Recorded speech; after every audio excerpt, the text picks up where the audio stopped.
Good morning and good afternoon, my dear students.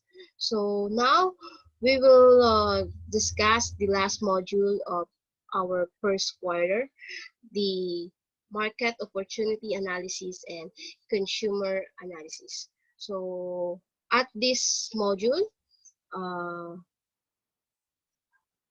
the learners should be able to learn the strategic marketing versus tactical marketing, then marketing environment, marketing research, consumer and organizational markets and segmentation, targeting and positioning. Okay.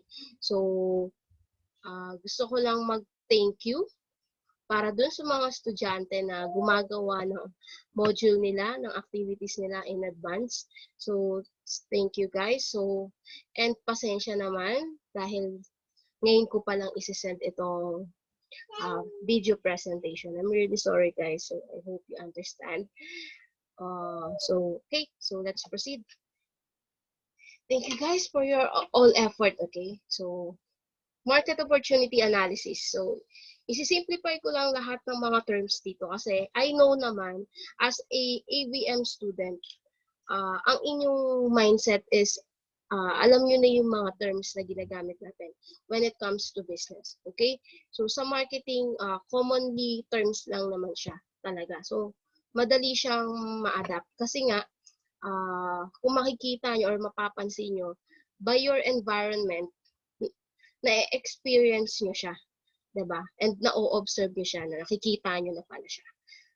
And na-encounter. Okay? So, market opportunity analysis. So, dito, paano nga ba dumadating sa isang punto na makakapag-provide ka ng isang business or makakapag-tayo ka ng isang business or ng isang product? So, depende yun, syempre, sa needs ng customers mo, ng clients mo, di ba? Needs and wants nila. Then, depende din yun sa demographic area. Demographic, di ba? By their, syempre, iba-iba yung gusto ng lalaki, iba din yung gusto ng babae. Then, iba din yung gusto ng bata and sa mga teenage, di ba? Teenager, then yung mga mother-like na, di ba? Then yung mga, yun siya. So, doon kasi na-determine kung ano yung needs and wants natin, di ba? Then, sa sa place natin. So, ano ba yung need ng isang lugar na to? Okay? So, best example niyan siguro kung mapapansin nyo, McDo, dito sa bayan. Diba? Yung sa may Pure Gold, tapos konting lakad lang, may McDo na naman. So, sa tingin nyo ba, nantitrip lang yung, yung sa business, business owner na yun, tinapatan niya yung parehong McDo. Obviously not. Kasi, siguro na-observe niya na hindi na kayang i-accommodate ng McDo ng McDo sa Pure Gold yung mga customers nila. Kaya, they decided na mag-put up pa ng another branch. So, ganun po yun. Okay? So, binibigay po nila or pinoprovide nila yung needs ng kanilang mga consumers or ng kanilang client. Then, consumer analysis. So, pinag-uusapan dito is yung consumer nga. So, market opportunity analysis and consumer analysis is similar siya, syempre. Umuulan na. So, similar siya kasi nga, you need to know your consumer bago ka mag-put up ng iyong business. So, eto siya. Diba? It's the process where information about the consumer is found out from market research like the needs of the consumer. Diba? Yung needs ng consumer natin. So, kaya tayo nag-promote or nag-i-introduce ng bagong product sa kanila. Syempre. Kasi pinag-aralan nyo talaga kung ano man yung needs ng iyong consumer or ng iyong clients. Okay? So, it is very useful in predicting consumer behavior. Siyempre, alam naman natin, yung mga consumer natin, paiba-iba yan ng gusto. Di ba? Kumbaga, paiba-iba sila ng trip. 'Di ba? So parang ikaw as businessman, dapat kaya mong i-provide or i-accommodate yung mga gusto nila. Okay? So next. So the strategic marketing process. So it seeks to establish a clear and concerted direction for all marketing activities of an organization. So it includes plans to reach specific goals, objectives. So strategic, okay? So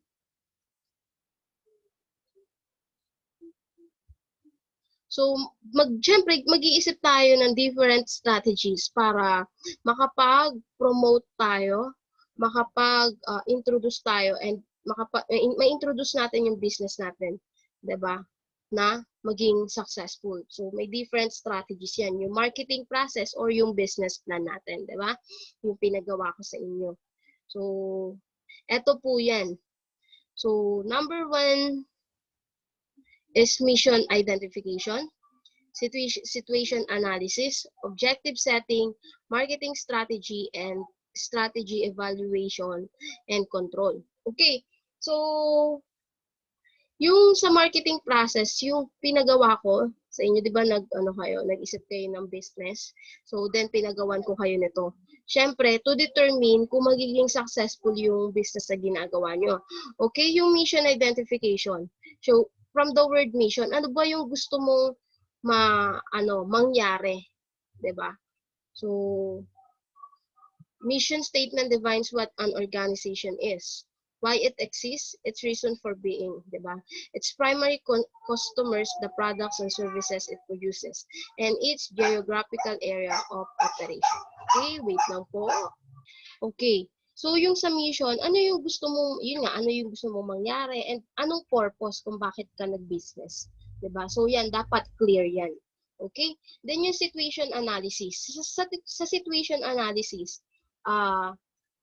from the word situation, ano ba yung pangangailangan ng isang lugar or ng isang consumer or ng isang customer sa isang lugar na siguro dapat ito yung gawin mong business. 'Di ba? So, for example, nasa lugar ka kung saan malapit yung mga estudyante. Sa tingin mo, ano yung mga needs ng students na sa tingin mo makakatulong sa kanila and at the same time, makakatulong din sa business mo? Di syempre, mas maganda mag-provide ka doon ng office supplies, 'di ba? Then yung Nika. Then yung if ever yung mga printing shop, 'di ba? Computer shop. So, syempre limitado pagdating sa computer shop kasi mamaya yung mga estudyante nagko-computer, naglalaro lang ng Dota, LOL, ganyan, 'di ba? So, ang purpose lang naman kaya kasi kung bakit maraming computer shop sa isang school is yung needs nila when it comes to project sa printing, 'di ba? Maraming piniprint, then yung mga siniserok. So, yun yung situation analysis. Ano ba yung needs ng isang lugar? So, na dapat masusolusyonan mo. Ikaw as a businesswoman or businessman, yun yung ipo-provide mo sa kanila, 'di ba? Okay? So next, objective setting. So from the word objectives. So kumbaga dito sa sa module, ano yung objectives para matuto kayo? Ano yung dapat na maging objectives? Ano yung matututunan nyo? So, 'di ba? So sa business, sa marketing, dapat ang objective nyo is SMART. So, sabi dyan, SMART, specific, measurable, attainable, realistic, and time-bound. So, yun po yung SMART. So, dapat, pag lalagay ka ng objective pag sa business mo, yung alam mo mangyayari at magaganap. Okay? So, yung baka kasi mamaya gumawa ka ng isang product na hindi naman talaga totally mangyayari, magaganap, parang ganun. 'Di ba? So, walang sense pag nagtayo ka ng business na ganun. Okay, napaka-impossible. Then, marketing strategy development. So, ito na yung strategy para maging successful yung business na gagawin mo. Siyempre, alam mo na yung mission mo and yung situation, na-cope up mo yung situation, 'di ba? So, naisip mo yung problem na yun, masusolusyonan mo dahil dun sa product mo. Then, alam mo din na yung objective. So, ngayon, yung marketing strategy development. So, ano yung mga ways, anong mga strategies yung gagamitin mo para mas mag-improve yung iyong business. 'Di ba? Then, strategy evaluation and control. Dito sa strategy evaluation, 'di ba? After mo nilista lahat ng marketing strategy mo in order na maging successful yung business. Lahat ba 'yon sa tingin mo is na-attain mo? Then, if hindi, edi i-enlist mo siya, then mag-iisip ka ulit ng another strategy na gagamitin para mas makatulong sa business mo. So, evaluation and control. Naging successful ba? Naging effective ba yung ginawa mong strategy? So, yan po yan. So, I hope clear tayo dyan sa different strategic marketing process. Okay? So, wait lang natin Okay. The next is strategies can be broadly classified into 3 categories. So, cost leadership, differentiation, and focus. So, cost leadership is a strategy primarily for achieving low-cost leadership among industry competitors. So, etong cost leadership, syempre, from the word cost, so sa presyo, yung presyo po yung pinag-uusapan dito. Syempre, aware naman tayo na marami tayong kakompetensya sa business. Like for example na lang is yung cellphone. So may different brand ba yung tamang term? Sa cellphone. So, 'di ba? So may different price 'yan, 'di ba? Minsan may mas mahal, may mas mura. Meron naman mura siya pero okay naman yung quality. Then, meron namang mahal siya tapos mahal siya kasi mahal din yung quality and imported yung product. Yung ganun, kaya mahal siya. So, yung mga ganong sitwasyon, so, in order na syempre competition nga, 'di ba? In order na mag-lead ka sa kanila, syempre ikaw dapat alam mo kung paano mo papresyohan yung product mo. Okay? So, hindi naman pwedeng babaan mo yung presyo ng product mo kasi nga, para lang maraming bumili sa'yo. Hindi yon. Kasi, syempre, marami ka rin kino-consider. Baka mamaya yung puhunan mo is talo pa dun sa presyo na binibigay mo, di ba? Na nilagay mo sa isang product. So, marami tayong dapat gawin, i-consider. So, sa cost leadership, hindi agad-agad magbababa ka ng presyo. Katulad na lang ng mga imported products, di ba? So, mahal sila, mahal yung quality, mahal siya kasi maganda nga yung quality then imported. Kaya automatic mahal 'yon. 'Di ba? Like for example, yung iPhone, 'di ba? So wala ka na makikita na murang iPhone. 'Di ba? Wala na atang 5,000 noon, pera na lang kung second hand, 'di ba? So mga ganon. So cost leadership, pinag-iisipan niya ng maayos kung dapat ba mas babaan mo yung presyo mo or hindi. So, marami kang i-consider. So, dapat i-check mo din yung competitor mo. Okay? So, bago ka mag-decision. Then, differentiation seeks to achieve superior product attributes and features that are different from industry competitors. Dito, sa differentiation, napakadali lang. Ano yung meron sa product mo na wala sa iba? Okay? So, yun lang yun. Anong meron sa product mo na wala sa iba? Okay? So, eto may example naman dyan. So, para mas maintindihan. So, hindi ko na i-explain pa. So, madali na siyang maintindihan. Then, focus. So, this is a strategy in which efforts are concentrated on a relatively small but profitable market. So, yan.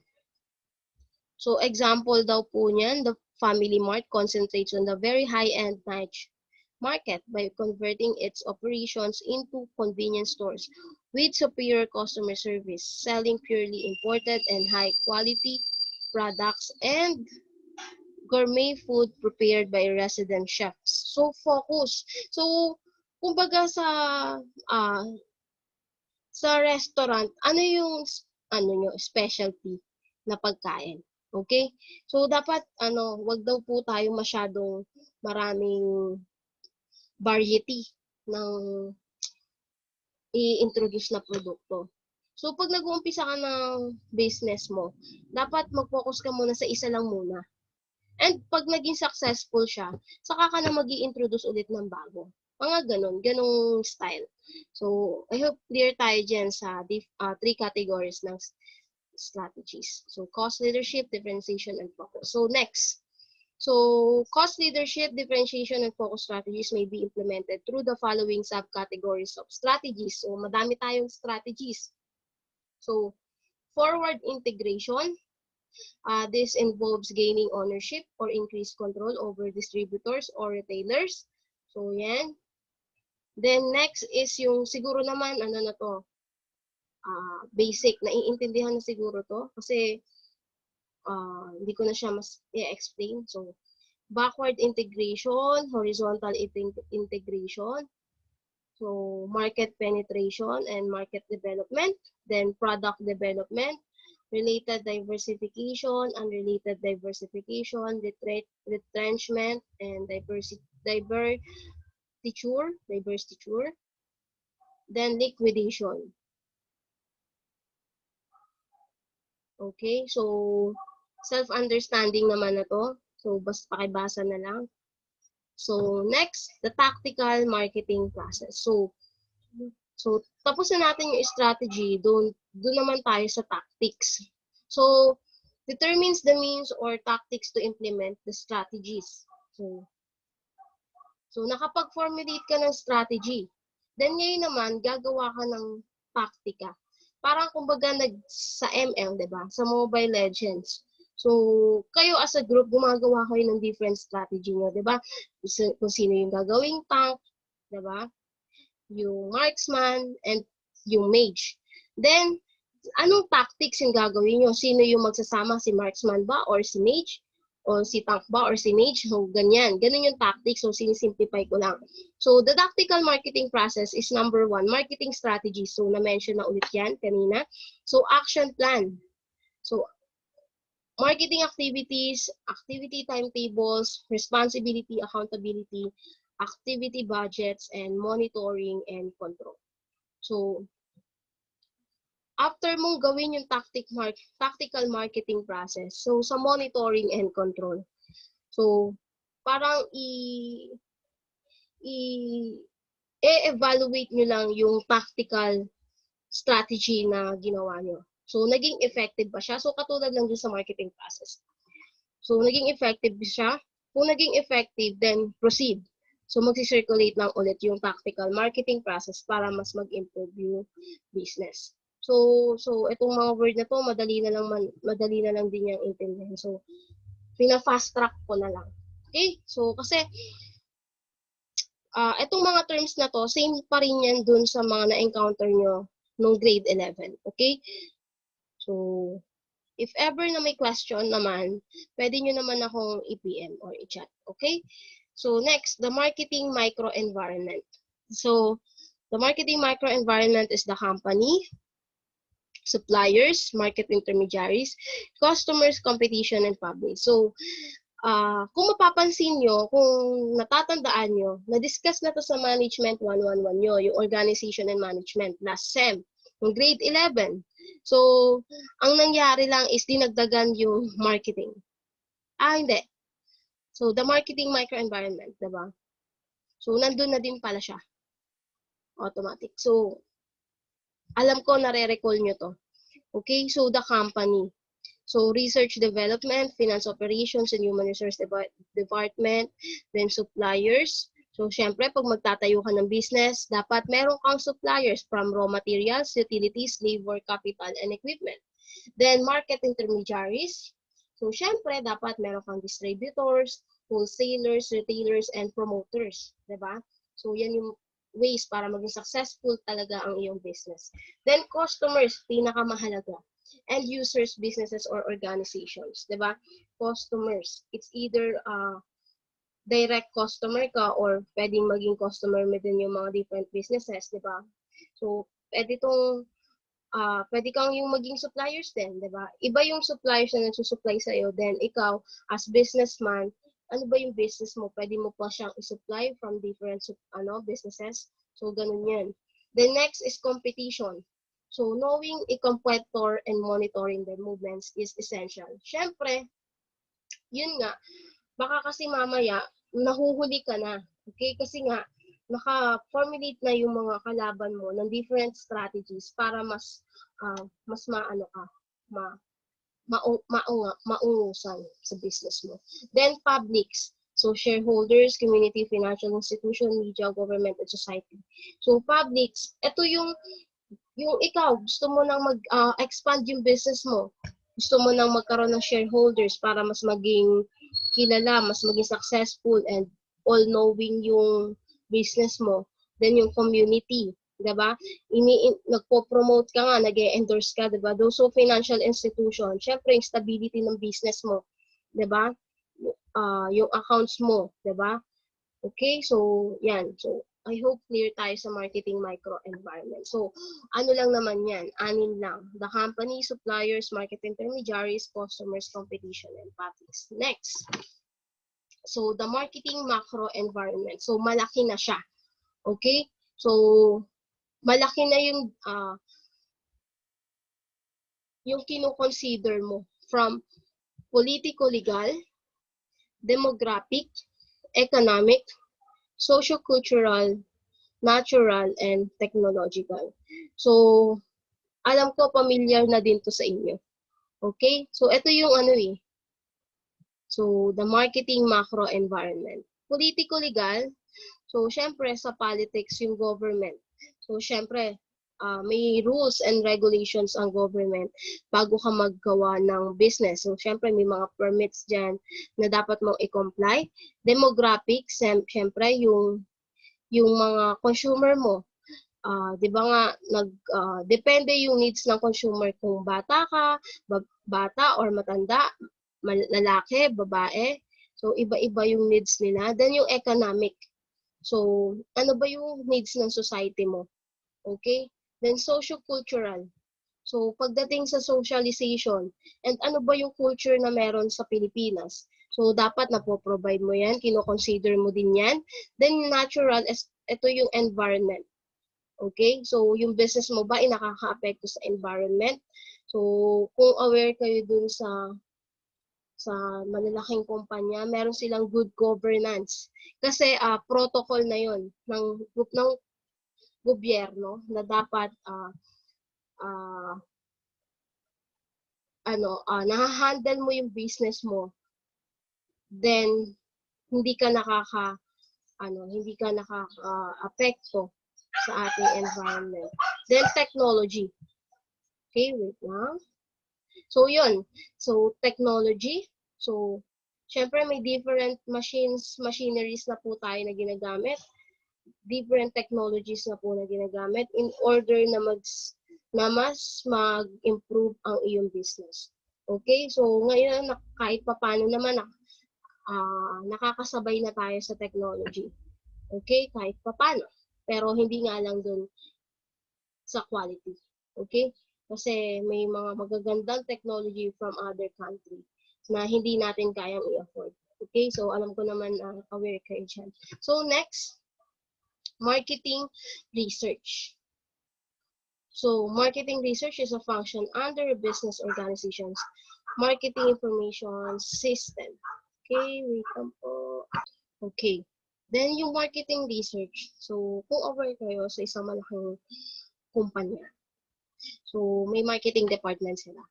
So, sila yung responsible kung paano itataas yung rate, business rate, yung customer rate ng kanilang business, ng business na yun, ng kumpanya na yun. So, ito, malaking tulong din siya kasi nga, nagka-gather ka, nag-a-analyze ka, then timely distribution of information for the use of marketing decision makers. So, yung mga plano mo, yung mga decision na gagawin mo is angkop ba dun sa business na ginagawa mo. Okay, so purpose and importance of marketing research. Identify viable new products and services. So yan, di ba? Hindi ka, ang tao kasi hindi satisfied talaga kung ano meron eh. Kaya nag-i-innovate na nag-i-innovate tayo. Then, enable risk reduction. So, syempre, pag nagtayo ka ng business, so may risk. So, may risk kang may dapat kang i-risk. Then, identify market opportunities and threats. So, yung yung SWOT analysis, di ba? Determine the level of customer satisfaction. So, syempre, kailangan sa business na pinopromote mo sa kanila, so, dapat masatisfy mo yung customer mo para talagang maging, sila, suki. Diba? Then next, pinpoint and anticipate market trends or changes. So, syempre, maraming mga trending issues na dapat sumasabay ka. Decide on the best advertising medium. So, minsan, di ba, nag-advertise na lang sila through social media. So, mas tipid. Pero, yun. So, gumagamit sila ng mga different strategies in promoting, di ba, sa mga commercials. Di ba? So, yan.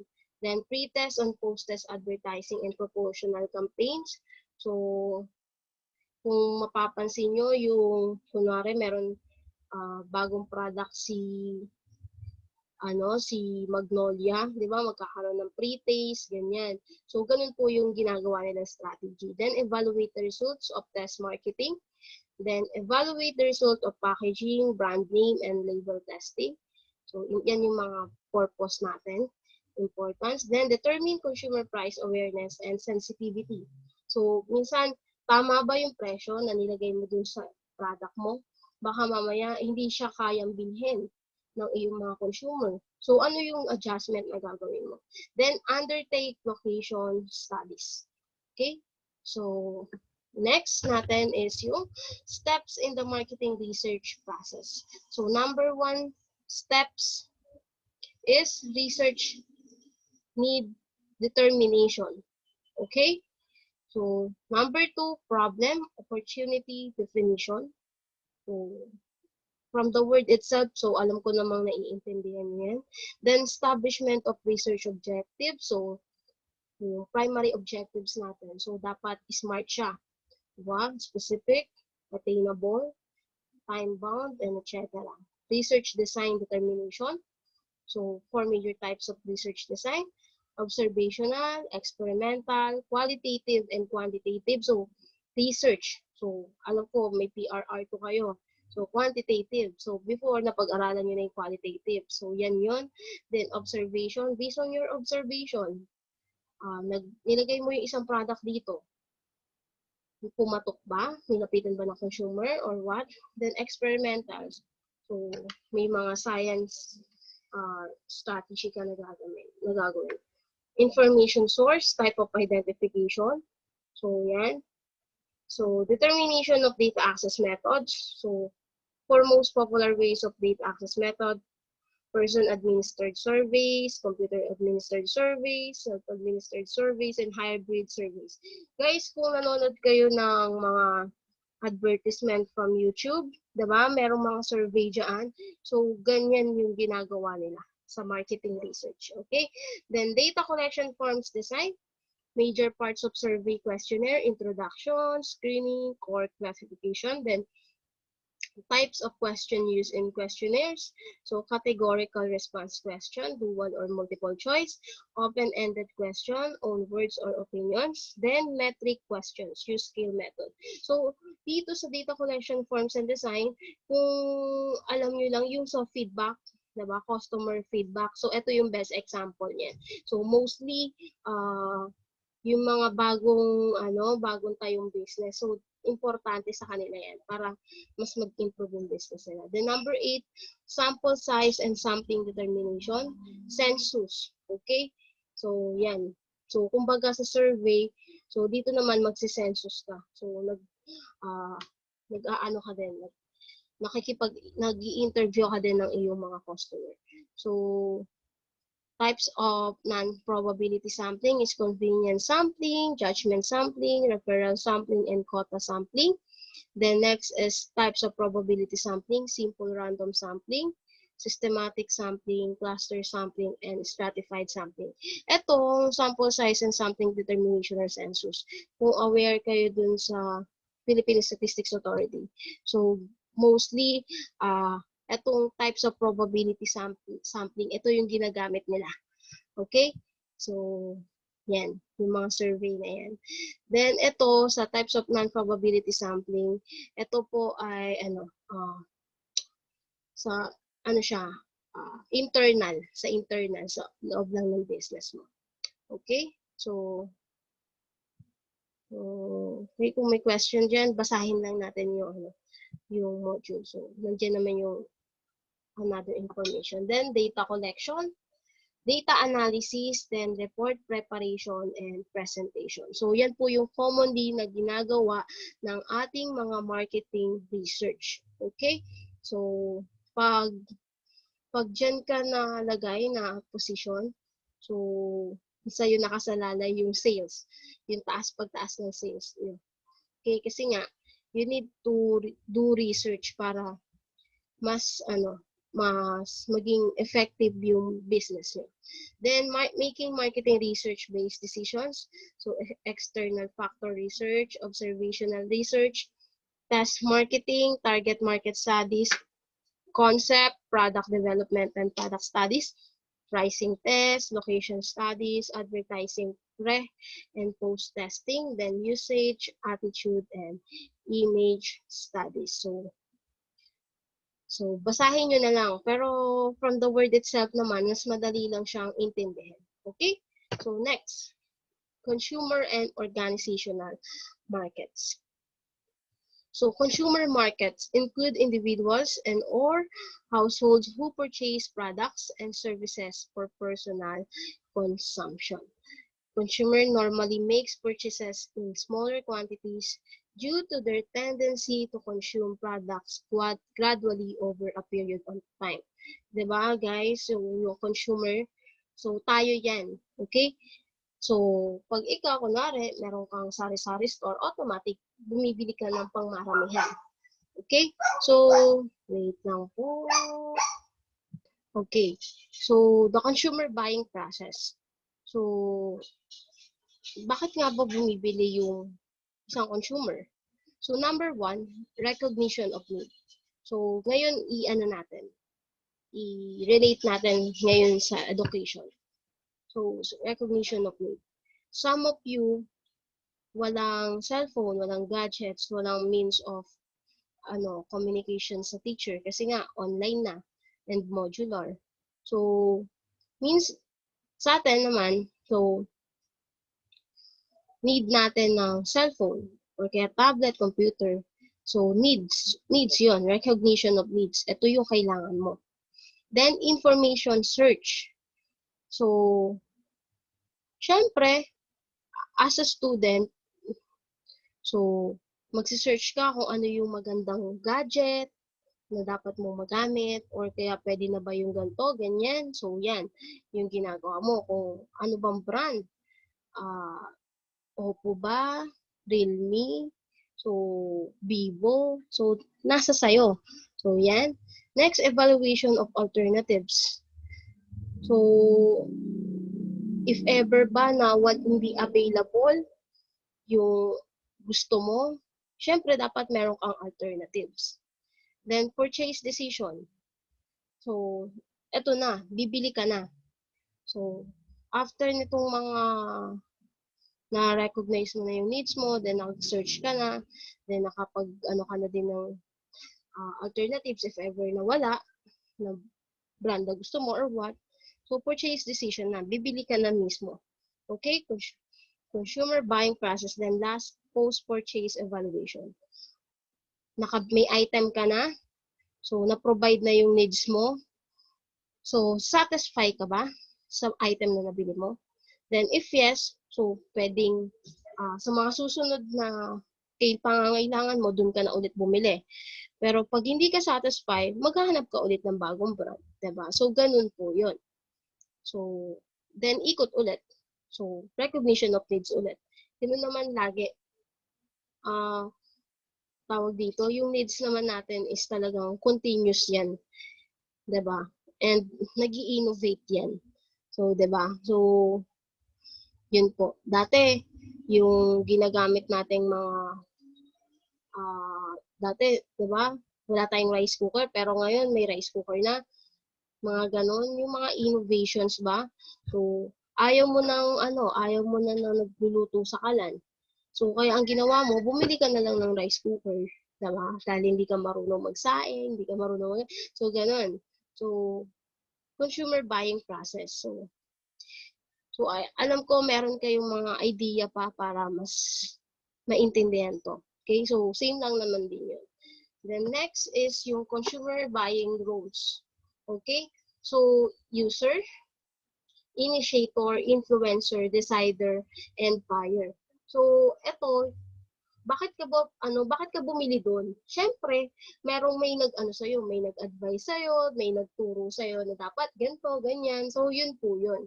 Yung influencer, ito yung yung mga kaibigan mo, if ever, kasi Realme din yung gamit nilang cellphone and tested nila yung cellphone na yun. So, gusto mo Realme na din. So, mga ganon. Then, user, 'di ba? User din sila eh. Then, yun po yung consumer buying. So, madali lang siyang intindihin. Okay, next. So, consumer behavior model. So, consumer marketing inputs, product, price, place, promotion, yan yung 4 P's natin. Then, purchase decisions, products choice, brand choice, location choice, purchase timing, purchase amount, purchase frequency. So, 'di ba? Syempre, pag bumibili tayo, ito yung dapat nating mga i-consider. Okay? Ito yung mga kino-consider natin. So, depende kung ikaw gusto mo yung quality, mahal. So, nasa sayo yan. Depende sa consumer na meron ka. Okay? Yung mga mayayaman. So, pero kung yung tayo, ako kasi satisfied na ako kahit hindi branded yung product. Yung susuotin ko, walang problema eh. So, depende sa consumer kung ano yung choice nila. Then, psychological inputs. Culture, attitude, learning, and perception. So, yun nga. Yung attitude na meron ka pag as a consumer, 'di ba? So, yun nga, yung iba gusto nila original kasi nga alam nila natatagal yung product, yung item na gagamitin nila. So, mga ganun. Mas okay nang mahal yung product kasi alam naman nilang talagang quality yon. So, yung mga ganun, yung perception, culture. So madali lang siyang dito sa psychological inputs, kayo pwede nyo i-determine kung anong klaseng consumer kayo, kung saan kayo nagka-categorize, diba? So, kung pwede pa sa perception, so doon tayo sa mas mura, yung mga ganun, diba? Kasi kung sa example natin, sa sapatos, bibili ka ng sapatos. Siyempre, kung yung mahal yung bibilin mo, yung halaga na yon which is, kunwari, 5,000 worth of shoes. So, ako, yung mindset ko, yung 5,000, mas madami pa ako mabibili. 'Di ba? Kung hindi ko susundin yung gusto ko na yun na mahal siya, tapos oo, quality siya. Pero kung i-compare mo, kung iisipin mo, mas madami ka pang mabibili sa halaga na yun. So, ganun ang aking thinking. So, yun po yan. So, ikayo, kung saan kayo under dyan.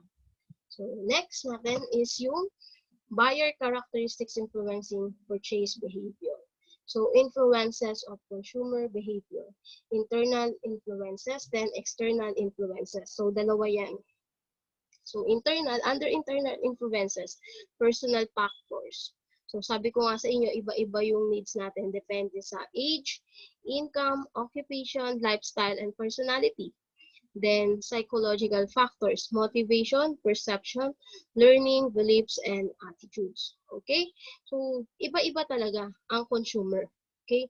So, katulad ko, sa age ko, ngayon, sa income ko, sa occupation ko, lifestyle, personality, ako, isa na akong ina. So, yung mindset ko, yung personal factors ko, parang for the sake of my child na lang. Diba? Yun yung iniisip ko. Then yung motivation. So, diba? Beliefs and attitude. So, connected sa internal influences. Then yung external influences, cultural factors, social factors, culture, subculture, social class. So, diba? Yung Kumbaga, sa isang grupo, pare-pareho yung gamit nilang brand. So, ikaw, kung gusto mo so, as consumer, gusto mo matulad sa kanila, gagayain sila. Ikaw, nasa sayo yun. Then, social factors, family, reference group, role, and status. So, yan. So, I hope clear tayo sa internal and external influences. Okay? Ng consumer behavior. Okay, next. Organizational markets. So, we're done sa consumer. So, consumer kasi direct na gumagamit, direct user and user ng isang produkto. Ito namang organizational, from the word organization, group of people siya na gumagamit ng products or service. Okay? So, number 1, organizational markets are industries. So, sabi ko nga sa inyo, suppliers to suppliers. So, may business ka, di ba? So, syempre, you need to find your supplier. So, then, ikaw naman, pwede kang mag-supply kung gusto mo, di ba? So, makikita nyo siya, yung pag-ikot ng product sa isang community. Yung ganun. Then, resellers, ayan. So, ngayong pandemic, di ba, ang daming nagre-reseller ng items. Siyempre, wala nga trabaho, ganyan. So, automatic alam nyo na yung reseller. Nagre-reselling sila. Then, government. So, siyempre, saan pa nga ba manggagaling yung mga ginagamit ng ating gobyerno? Siyempre, sa ating mga businesses din na meron sa ating bansa, di ba? So, siyempre, nagkakaroon ng bidding dyan, competitive bidding, di ba, sa gobyerno kung saan nila gustong bumili ng items. So, meron silang mga qualifications dyan. Then, types of organizational buying decisions, new task, straight rebuy, and modified rebuy. So, meron naman yung definition dun sa book, sa module natin. So, pakibasa na lang. So, next. So, participants in the organizational buying process. So, yan. So, as our illustration, so, decision. Roles include decision-making unit of a buying organization is called its buying center. Users, influencers, deciders, approvers, buyers, and gatekeepers. So, parang katulad lang ng consumer. Kung sino yung nakaka-influence sa kanila na bumili ng isang product. So, sa organization, halos same lang din sa ating, halos same lang din, okay, sa consumer. So, next, organizational segmentation variables. So, industry affiliation based on a company's primary business activity. So, di ba, minsan kasi, di ba, sa same industry,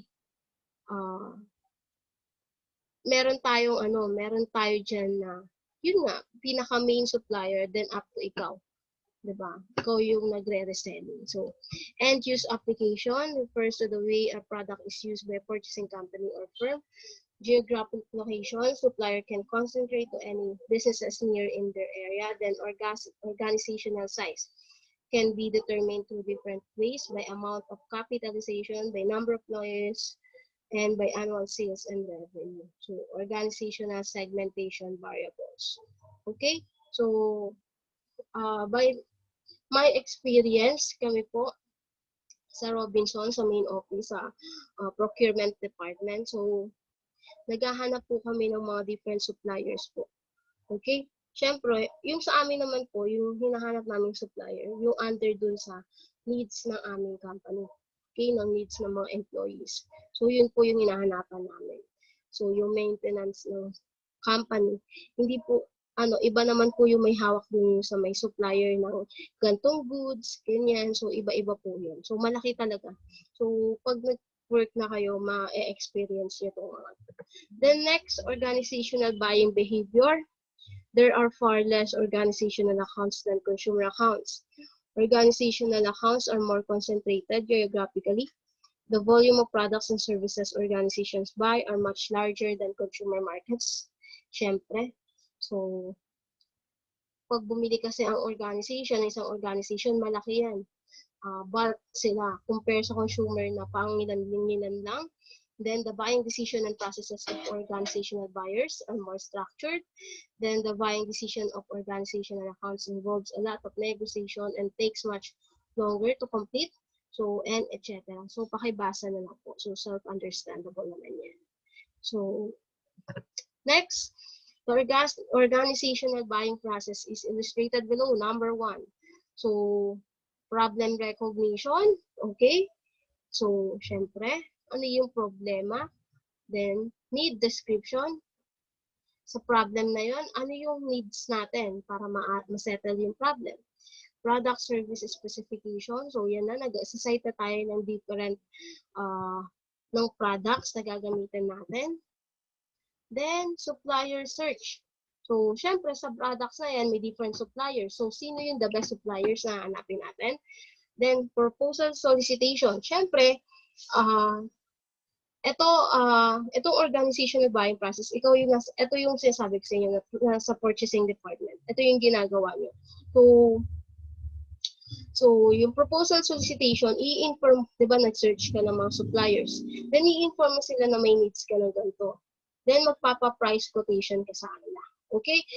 Then, magsisend sila ng quotation kung magkano yung ganito, yung product na hinahanap mo. Then, yan, makikipag-nego ka sa kanila. So, supplier selection. So, yan. So, example, meron ka ng gustong supplier. Then, gusto mo pang makipag-negotiate sa kanya. Kasi, gusto mo pang mapababa yung amount, yung price na binigay sa'yo. So, pwede po yan. Then, purchase order. So, syempre, meron ka ng supplier. So, pwede ka na mag-prepare ng purchase order. Then, performance audit. Okay? So, I hope clear po tayo sa organizational buying process. So, ito po ay procuring, ng pagpo-procure or pagpo-purchase ng product. Okay? So, next. Market segmentation. So, meron tayong different market segmentation, geographic segmentation, demographic, psychographic, and behavioral segmentation. So, natakal na natin siya in our previous lesson. So, I hope clear na yan. And sa mga previous subjects yun. Okay? So, next natin, target market. So, a target market refers to a group of potential customers to whom a company wants to sell its products and services. So, para siyang consumer analysis.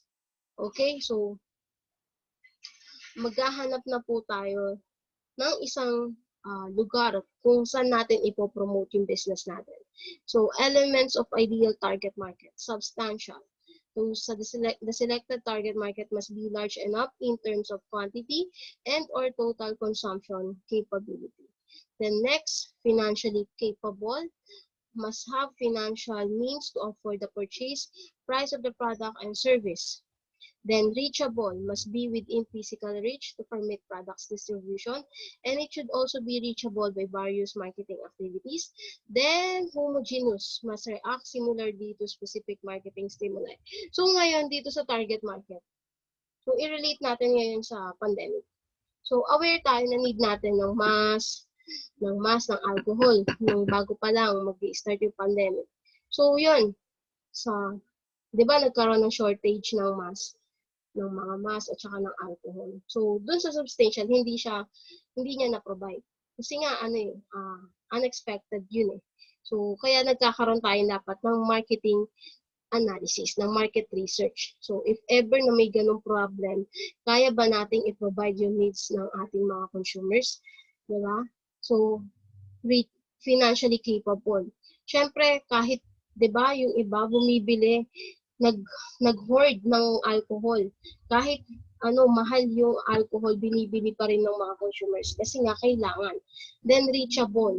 So, pero nga, 'di ba, ginamit na yung online. So, nagbebenta na sila online para ma-provide yung needs ng kanilang mga consumer. 'Di ba? Then yung homogeneous, must react similarly to specific marketing stimuli. So, yun nga.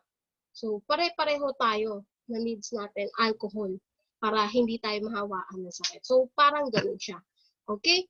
So, I hope okay tayo dito sa target market. So, nirelate ko lang sa issues natin ngayon sa pandemic. Pero meron pa yan pwedeng i-consider, okay? Yung target market.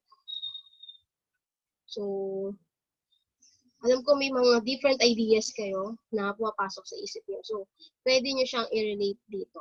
Okay? Next, positioning is the process of communicating the image of a brand into the minds of consumers.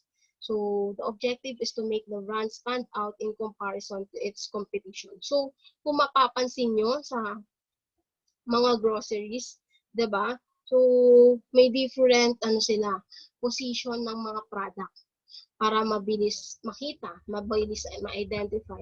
So, yun po yan. So, selecting a good brand position. So, perceptual mapping involves the identification of a competitive brand's position using two variable or axes. So, yan. So, ito yung illustration natin. A step-by-step guide to analyzing value, competition, and opportunities. So, high cost and low quality. So, high quality and low cost. Okay?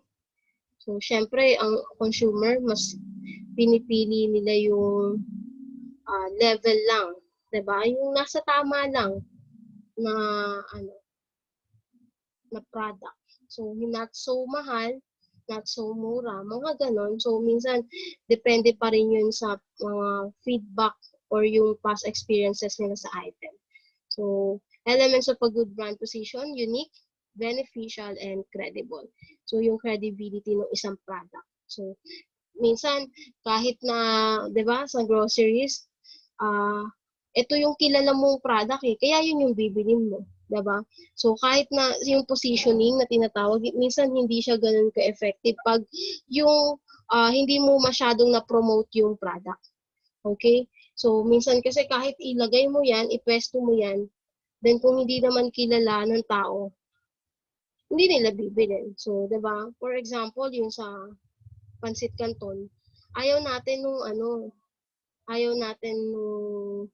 yung mga homey na brand. So, mas gusto pa rin natin yung original na Pansit Canton ng Pilipinas, 'di ba? Yung Nissin, 'di ba? So, next. Okay, so sana clear tayo diyan sa position. Okay? So, communicating brand position.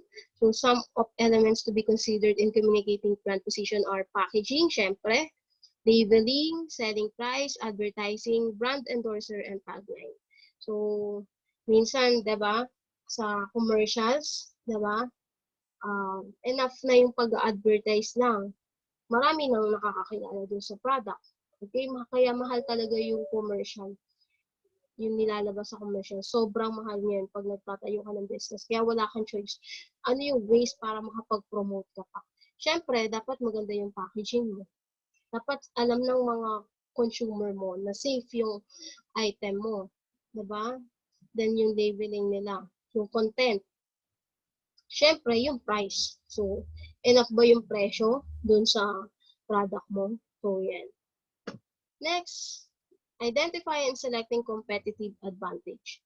So, competitive advantage is defined as superiority and organization over its competitor. Okay? So, three major types of competitive advantage. So, kumbaga sa bidding, magbibid ka, di ba? Yung competitive bidding. So, may tatlong supplier. Sino doon yung mas nag-lead? So, maganda yung quality ng item nila. Then, maganda yung presyo. Diba? Mas mura compared dun sa tatlo. Yung mga ganun. So, cost advantage. So, ito ulit yung price. Then, differential advantage. So, anong meron ulit dun sa products mo na wala sa iba. So, yan. Then, focus advantage. So, na-mention na natin siya kanina sa previous slides natin. So, I hope, di ko na siya elaborate pa. So, same lang naman yun. Okay, next. Ay, tapos na. So, that's all for our module 3. So, I hope clear tayo dyan. And kahit papano, natulungan ko kayo sa inyong module. And kung yung dito kasi yung mga definitions dito, shinortcut ko na lang. So, if ever na kailangan yung hanapin yung mga definition, basahin nyo na lang sa module. Meron naman kayong module, okay? So, maraming salamat and goodbye.